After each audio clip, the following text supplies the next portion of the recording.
Assalamualaikum warahmatullahi wabarakatuh. Bismillah, walhamdulillah, wassalatu wassalamu ala rasulillah wa ala alihi wa ashabihi wa mawalah, wala hawla wala quwata illa billah. Allahumma inna nas'aluka al-huda wa tuqa wal afafa wal ghina, amin ya rabbal alamin. Para jamaah rahiman wa rahimakumullah, bersyukurlah kita kepada Allah Azza wa Jalla yang memberikan kita nikmat taufik sehingga kita berkesempatan dan berkemampuan untuk mengistiqomai satu bentuk ketaatan yang sudah kita ambil. Bentuk-bentuk ketaatan sangat banyak, gak mungkin kita bisa mengambil semuanya, tetapi yang sudah kita ambil semoga bisa kita istiqomai. Dalam hal ini kita mentadabburi Al-Quran melalui kajian tafsir setiap Kamis malam Jumat. Alhamdulillah sudah menyelesaikan surat Yunus, dan malam hari ini kita akan melanjutkan dengan surat Hud. Pertemuan awal ini dari tadabbur surat Hud, kita akan menyampaikan beberapa hal secara global.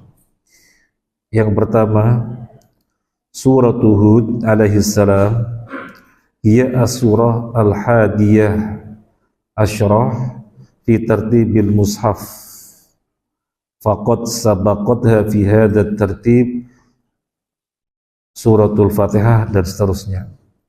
Surat Hud alaihissalam adalah surat yang ke-11 dari urutan di dalam mushaf.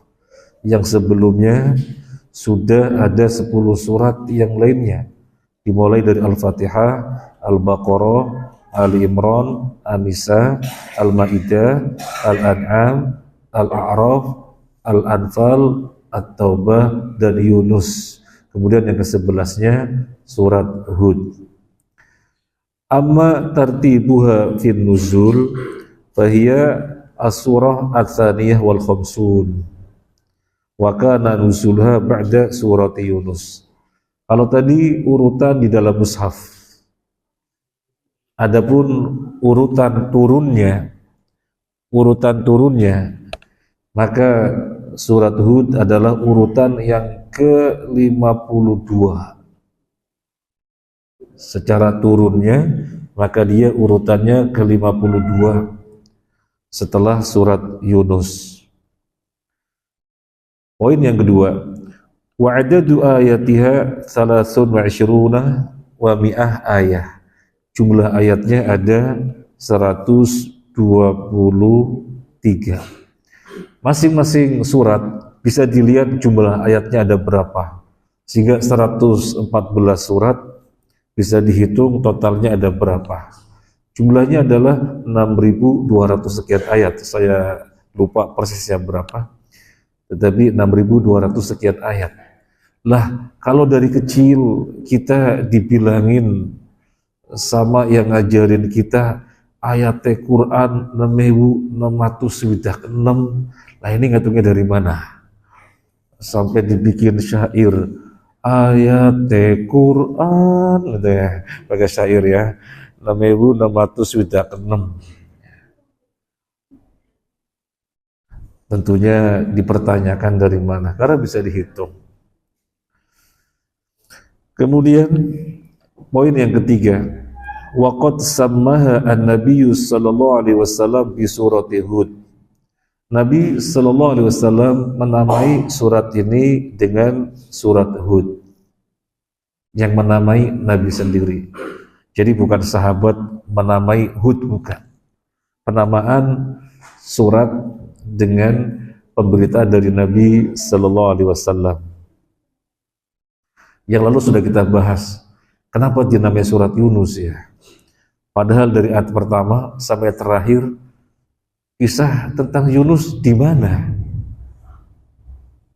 paling hanya sebagian kecil ayat, mungkin satu ayat. Falaula kanat qaryatun amanat fanafa'aha imanuha illa qauma yunus lamma amanu kashafna 'anhum 'adzabal khizyi fil hayatid dunya wa matta'nahum ila hin. Ini saja penyebutan Yunus. Tetapi kenapa dinamakan Yunus? Para ulama menjelaskan.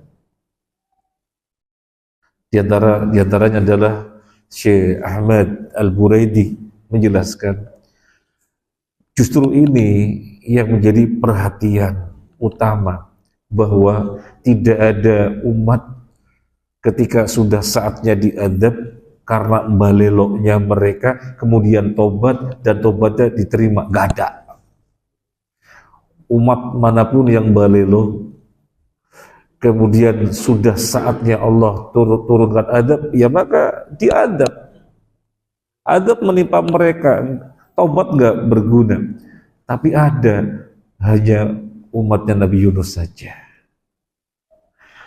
Sehingga ini menjadi perhatian secara khusus.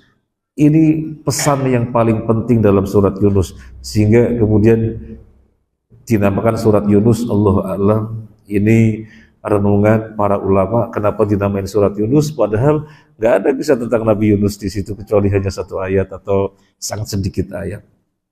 Nah sekarang surat ini dinamakan surat Hud. Nabi SAW bersabda di dalam hadis At-Tirmidzi an Ibnu Abbas qala Abu Bakar radhiyallahu an, ya Rasulullah, qad shibta.